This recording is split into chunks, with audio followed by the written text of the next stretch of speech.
साहेब Kalekar commission का report कभी प्रकाशित नहीं हुआ। पिछड़ों का रिजर्वेशन कांग्रेस ने दबाया। मंडल कमीशन का रिपोर्ट इंदिरा गांधी ने दबाया। जब हम लोग लेकर आए, राजीव गांधी ने इसका विरोध किया और आज मोदी जी ने नीट, मेडिकल, केंद्रीय स्कूल सभी प्रकार के दाखलों में पिछड़ा समाज को 27% आरक्षण देने का काम। मोदी जी के मंत्रिमंडल में 27 मंत्री पिछड़ा समाज से है, 2 तो हमारे हरियाणा से ही है और मोदी जी स्वयं अति पिछड़ा समाज से बने हुए पहले मुख्यमंत्री है। पहले मुख्यमंत्री मोदी जी ने पिछड़ा समाज के कमीशन को संवैधानिक मान्यता दी और ये राहुल बाबा, अब इनको कौन समझाए भाई। वो यहां से अमेरिका जाते हैं, अमेरिका जाकर अंग्रेजी में बोलते हैं और वो समझते हैं कि हरियाणा वालों को अंग्रेजी समझ में नहीं आती है। अरे भाई, अंग्रेजी समझने की ही जरूरत नहीं है। भाजपा के कार्यकर्ता है, हिंदी में सुना देते हैं। सुनाते हैं या नहीं सुनाते हैं भाई? ये वहां जाकर कहते हैं हमारे पिछड़ा समाज, दलित समाज, आदिवासियों का विकास हो चुका है, अब आरक्षण की जरूरत नहीं है। मुझे बताओ भाई, पिछड़ा समाज को आरक्षण चाहिए या नहीं चाहिए? जोर से बोलो जरा, चाहिए या नहीं चाहिए? हमने पिछड़ा समाज के साथ अगड़े समाज के गरीबों को भी 10% आरक्षण देने का काम भारतीय जनता पार्टी ने किया। और राहुल बाबा, आपको जो करना है वो कर दो। भाजपा का एक भी सांसद संसद में है तब तक आप आरक्षण को हाथ नहीं लगा सकते। मेरी बात मान कर चलना, हम आरक्षण नहीं जाने देंगे। भाइयों बहनों, ये झूठ बोलने की मशीन राहुल बाबा हर रोज झूठ बोलते हैं। अभी कहते हैं एमएसपी का हम कानून लाएंगे। अरे हरियाणा वालों, कांग्रेस की सरकार 10 साल रही, गेहूं और धान के अलावे एक भी फसल खरीदते थी क्या कांग्रेस? जरा जोर से बोलो तो भाई, खरीदती थी? खरीदती थी। भारतीय जनता पार्टी की सरकार ने 24 फसलों को एमएसपी पर खरीदने का निर्णय हरियाणा में किया है, करे है। राहुल गांधी, मैं आपको चैलेंज देकर जाता हूं, एक भी आपका राज्य हो तो उसका नाम नंगल चौधरी वालों को बता दो जो 24 फसलों को खरीदता है। भाइयों बहनों, मैं आया, यहां किसानों ने मुझे बाजरों के ढूंढ दिए। क्यों दिए मालूम है? बाजरे की एमएसपी कांग्रेस ने 1250 रखी थी, खरीदी नहीं होती थी, सिर्फ एमएसपी रखी थी। मोदी जी ने इसको 2 गुना बढ़ाकर 2650 रुपया करने का काम मोदी जी ने किया। गेहूं की एमएसपी 1400 रुपया थी, 2275 करे। सरसों की एमएसपी 3050 थी, हमने 5650 करे। चने की एमएसपी 3100 थी, हमने 5450 किया। और आपका धान 3100 रुपये से खरीदने का निर्णय भारतीय जनता पार्टी ने किया है। भाइयों बहनों, और हुड्डा साहब, अब हिसाब लेकर आ जाओ। हमारे युवा मोर्चे के कार्यकर्ता को मैं भेज दूंगा, 10 साल में आपने कितना गेहूं, कितना धान खरीदा और भाजपा ने कितना खरीदा। भाइयों बहनों, हमने कांग्रेस के 10 साल से 2.5 गुना गेहूं और धान खरीदा है और बाकी सारा मिला लो तो 3.5 गुना खरीदी की। ये क्या एमएसपी की बात करते हैं? किसानों के कल्याण में हमारी सरकार 52 योजना भी लाई है। भाइयों बहनों, हमने रेहड़ी पटरी वालों को भी लोन देने का कार्यक्रम किया। पीएम सूर्यघर योजना से 5 लाख घरों में मुफ्त बिजली पहुंचाएंगे। इसके साथ साथ हमने कई सारे नए वादे किए हैं। भाइयों बहनों, मैं पूछना चाहता हूं आपको, 10 साल में इन्होंने क्या किया, हमने क्या किया, वो मैं बता देता हूं। इन्होंने क्या किया, आपको कांग्रेस वालों को पूछना है। हमने 24 घंटा बिजली 92% गांवों में पहुंचाई, एक्सपोर्ट को 3 गुना करा, प्रति व्यक्ति आय 1,38,000 थी, हमने 3,26,000 कर दी। वृद्ध पेंशन 1,000 था, 3,000 किया। विधवा पेंशन 1,000 था, 3,000 किया। दिव्यांग पेंशन, अपाहिजों का पेंशन 1,000 था, 3,000 किया। सीएम विवाह योजना, सगुन योजना 31,000 थी, 31,000 थी, हमने 71,000 करने का काम किया। आंगनवाड़ी आप 7,500 रुपया छोड़कर गए थे, हमने 14,000 किया।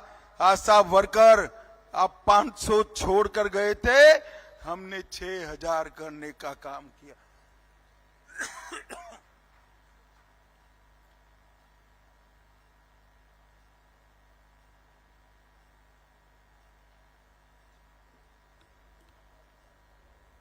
भाइयों बहनों, विकास के मामले में कांग्रेस का नाम शून्य है। हमने 93,000 किसानों को मेरा ब्यौरा मेरी योजना में हमने ले लिया और हर किसान को मोदी जी 6,000 रुपया भेजते हैं। कमल फूल की सरकार बना दो, अब 6,000 की जगह 10,000 रुपया भेजने का काम भाजपा करेगी। 25 मंडियों में अटल किसान मजदूर कैंटीन शुरू की। रेवाड़ी, महेंद्रगढ़, माधोगढ़, नारनौल हेरिटेज सर्किट बनाकर हमने टूरिज्म बढ़ाया। महेंद्रगढ़ किले के विकास के लिए 30 करोड़ रुपया दिया, नारनौल में 5800 करोड़ से और महेंद्रगढ़ में 866 एकड़ में बड़ा लॉजिस्टिक पार्क हम बना रहे हैं और महेंद्रगढ़ में 15 खेल नर्सरियां बनाने का काम हमने किया। हम आने वाले दिनों में महेंद्रगढ़ में ग्रीन हाइड्रोजन का एक बड़ा हब बनाने वाले हैं। जोर से ताली बजाना। एक नया मेडिकल कॉलेज भी महेंद्रगढ़ में खोलेंगे। स्किल डेवलपमेंट के लिए विश्वकर्मा महाविद्यालय बनाएंगे। ओलंपिक के लिए टैलेंट सर्च का बड़ा सेंटर बनाएंगे। एक अत्याधुनिक सभागार 3500 सीट वाला महेंद्रगढ़ में बनाएंगे। हर माता बहन को 2100 रुपये का चेक हर साल हर महीने दिया जाएगा। 24 फसलों को हम न्यूनतम समर्थन मूल्य पर खरीदेंगे। 5 लाख युवाओं को बिना खर्ची बिना पर्ची नौकरी देने का काम होगा। 5 लाख गरीबों को आवास मिलेगा। डायलिसिस और डायग्नोसिस फ्री ऑफ कॉस्ट करेंगे। हर एक माता को 500 रुपये में गैस का सिलेंडर देने का काम भी भारतीय जनता पार्टी की सरकार करेगी। अग्निवीर को 100% नौकरी देंगे और ओबीसी वर्ग के बच्चों को 25 लाख तक की लोन जो चाहिए इसका गारंटी हरियाणा का मुख्यमंत्री बनेगा। आपको गारंटर बनने की जरूरत नहीं है। भाइयों बहनों, मैं आया हूं तब आपको बताने जाता हूं। हमारा ये दोनों सीटों पर विजय एक बार सुनिश्चित कर दीजिए। ये कांग्रेस पार्टी ने जात पात में, परिवारवाद में, भ्रष्टाचार में, भाई भतीजावाद में हरियाणा को बर्बाद और बदनाम करने का काम किया। हम हरियाणा को बहुत आगे ले गए हैं, मगर हरियाणा को देश का नंबर 1 राज्य बनाने का काम करेंगे। नंबर 1 राज्य बनाए। भाइयों बहनों, हम इस चुनाव में सरकार निश्चित बनाना चाहते हैं। मगर मैं आज कहकर जाता हूं, नंगल चौधरी वाले हमारे प्रति आगे आइए। यादव साहब, आप यादव साहब को विधायक बना दो, यादव साहब को बड़ा आदमी बनाने का काम मैं करूंगा, भरोसा रखिएगा भाई। मुझे बताओ, बनाएंगे आप? अरे जोर से बोलो, बनाएंगे? कमल के निशान पर बटन दबाएंगे, भाजपा सरकार बनाएंगे, दोनों सीट जीतेंगे। मोदी जी का हाथ मजबूत करोगे तो मेरे साथ दोनों हाथ उठाइए और जोर से बोलिए, जय श्री राम, जय जय श्री राम, भारत माता की, वंदे वंदे वंदे। नंगल चौधरी वालों का बहुत बहुत धन्यवाद, प्रणाम।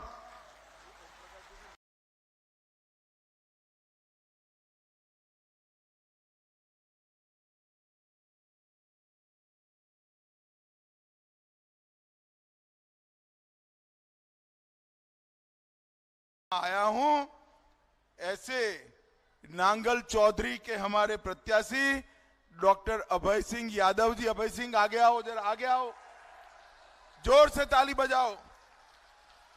और नारनौल के श्री ओम प्रकाश यादव जी के लिए भी जोर से ताली बजाइए जरा। भाइयों बहनों और मेरे नौजवान मित्रों, आप सभी का आज भाजपा की इस विराट रैली में मैं मन से दो हाथ जोड़कर स्वागत करता हूं। सबसे पहले मैं मां अंबा की भूमि को प्रणाम करता हूं और वीर आहिरों की ये भूमि जिसके कण कण में फूट फूट कर मां भारती की रक्षा की देशभक्ति पड़ी है, ये आहिरों की भूमि को भी मैं प्रणाम कर कर मेरी बात की शुरुआत। भाइयों बहनों, जब मैं यहां आया हूं तब महान स्वतंत्रता सेनानी राव तुलाराम जी को प्रणाम करना चाहता हूं। सन 57 की क्रांति में तुलाराम जी ने अंग्रेजों के दांत खट्टे करने का काम तुलाराम जी ने किया था। भाइयों बहनों, ये हमारा हरियाणा वीर भूमि के नाम से जाना जाता है। 2014 में देश में जो परिवर्तन हुआ, वो परिवर्तन की शुरुआत नरेंद्र मोदी जी ने रेवाड़ी से, हरियाणा से की थी। हरियाणा से वहां उन्होंने एक वादा किया था कि अगर हमारी सरकार बनती है तो हम 1 रैंक 1 पेंशन देंगे। और हरियाणा की वीर माताएं यहां बैठी है। हरियाणा से इतना छोटा सा प्रदेश है, एक बाजू से निकल जाओ तो 5 बत्ते बत्ते हरियाणा के बाहर निकल जाओ, इतना छोटा प्रदेश है। मगर सेना में हर 10वां जवान मेरे हरियाणा से जाता है। हरियाणा से, और जवानों को तो सलाम है ही है। ये मैं वीर माताओं को भी प्रणाम करता हूं जिन्होंने अपने नौनिहालों को वहां भेजा। 40-40 साल से सेना के जवान मांग करते थे कि सेना के जवान के रिटायरमेंट के बाद उनके परिवार के सम्मान के लिए 1 रैंक 1 पेंशन लाइए। अपनी युवानी के महत्वपूर्ण साल -43 डिग्री से +43 डिग्री टेम्परेचर में सीमाओं पर बिताने वाला जवान क्या मांगता था? सिर्फ 1 रैंक 1 पेंशन। कांग्रेस पार्टी ने नहीं दिया। इंदिरा जी की वक्त मांग हुई, नहीं मिला। राजीव गांधी के वक्त मांग हुई, नहीं मिला। सोनिया गांधी और मनमोहन जी के वक्त मांग हुई, नहीं मिला। दिया तो हमारे प्रिय नेता नरेंद्र मोदी ने दिया। नरेंद्र मोदी ने दिया। और भाइयों बहनों, आज वो 1 रैंक 1 पेंशन की तीसरा संस्करण भी देने का काम नरेंद्र मोदी जी ने समाप्त कर दिया है। अब बढ़ोतरी के साथ 1 रैंक 1 पेंशन मिलेगा। भाइयों बहनों, राहुल बाबा अभी अभी हरियाणा में घूम रहे हैं, जानते हो ना? राहुल बाबा को जानते हो या नहीं जानते हो? वो कह रहे हैं कि अग्निवीरों से हरियाणा के युवा बेकार हो जाएंगे। भाइयों बहनों, ये भरोसा मत करना, ये झूठ बोलने की फैक्ट्री है, झूठ बोलने की फैक्ट्री है। वो अग्निवीर को समझे ही नहीं है। अग्निवीर हमारी सेना को युवा रखने का कार्यक्रम है। अग्निवीर युवाओं को बेकार कराने का कार्यक्रम नहीं है। जो भी युवा अग्निवीर में 25-30 लाख रुपए की एफडी कर वापिस आएगा, मैं आज नांगल चौधरी वालों आपको वादा कर जाता हूं, एक एक युवा को हरियाणा और भारत सरकार मिलकर पेंशन वाली पक्की नौकरी देने का हम वादा करते हैं। राहुल बाबा, किसको उकसाते हो? 40 साल आपकी सरकार चली, 1 रैंक 1 पेंशन नहीं दिया। अग्निवीर जो जवान वहां ट्रेन होकर आएगा, 30 लाख की एफडी साथ में लेकर आएगा, इसको यहां आकर सीआरपीएफ, आईटीबीपी, बीएसएफ, एसएसबी और हरियाणा सरकार में पक्की नौकरी मिलने वाली है, पक्की नौकरी मिलने वाली। भाइयों बहनों, पहली बार पूरे हरियाणा और 26 बिरादरी का विकास करने वाला सरकार अगर किसी ने दिया तो भारतीय जनता पार्टी ने दी। पहले एक मुख्यमंत्री आता था तो एक जिले का विकास होता था, एक जाति का विकास होता था और भ्रष्टाचार बढ़ जाता था। दूसरा मुख्यमंत्री आता था, दूसरे जिले का विकास होता था, वही जाति का विकास होता था और गुंडागर्दी बढ़ जाती थी। भाजपा की सरकार आई, भ्रष्टाचार भी गया, गुंडागर्दी की गई और 2 जिलों की जगह पूरे हरियाणा का विकास और 36 बिरादरी का विकास करने का काम भारतीय जनता पार्टी ने। कांग्रेस की सरकार दलाल, डीलर और दामादों की सरकार थी। हरियाणा के किसानों की भूमि औने पौने दाम पर अपने दामाद को देने का काम एक कांग्रेस पार्टी ने किया है और आज वो किसानों की बात। मैं आपको कहने आया हूं, भाइयों बहनों, इतने साल तक कांग्रेस की सरकार चली, इन लोगों की सरकार चली, कभी खर्ची और पर्ची के बगैर नौकरी मिलती थी क्या? जोर से बोलो भैया, मिलती थी क्या? नौकरी चाहिए तो सबसे पहले सिफारिश যিকোনো খবৰৰ বাবে যোগাযোগ কৰক 7099